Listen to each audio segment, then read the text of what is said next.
While vote counting began Thursday, in some parts of the capital, voting continued for a second day because of delays on day one.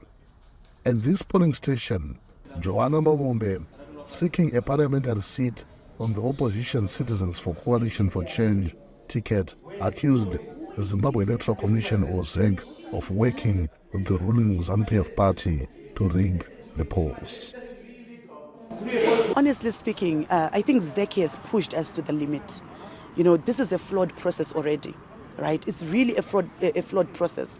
There are residents who have already gone, who are not even able to come back, you see. So I personally think that, you know, ZEC is playing tricks with the residents or with the citizens. Officials from the Electoral Commission refused to comment on the rigging accusation. Tendai Chirau, an official with the Zanu-PF, said any accusations need to be backed by evidence.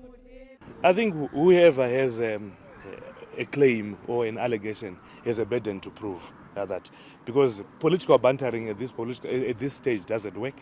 I just voted. I took my ID here, and the first stage they had to ask me. They had to ask me for my ID, and they had to look at it. And they also went to the voters' roll and looked at my name, and I voted. So if someone is not in the voters' roll, I think it's just a claim which needs to be. You are a journalist. You've got to make sure that you ask them further to prove their allegations, because when that happens, it's criminal, and I doubt if that has ever happened. Utloile and Silaigwana, the chief elections officer at the Zimbabwe Electoral Commission, explained why voting was extended in some parts of Harare.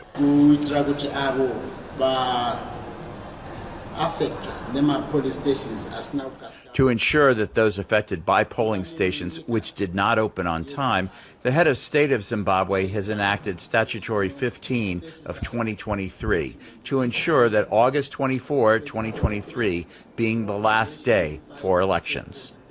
Election observers, such as Crisis Coalition of Zimbabwe, have condemned the conduct of the Zimbabwe Electoral Commission, accusing it of withholding ballot papers in urban areas like Bulawayo and Harare, where the opposition has strong support. Obert Masaraure is the spokesman for Crisis Coalition of Zimbabwe, which is a clear case of voter suppression by the Election Management Board, trying to prop up voters in rural communities and suppressing voting in urban constituencies where the opposition party is dominant. What this then does is to disenfranchise our voters, and at the end of the day, it really assaults the credibility of the electoral process. So it's difficult for the outcome of the election process to be free, fair, and credible.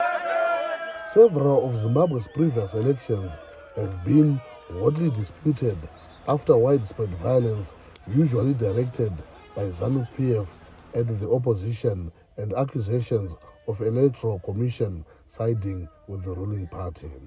This year, President Emmerson Mnangagwa is running for re-election against 10 opposing candidates, including Nelson Chamisa for the Citizens Coalition for Change.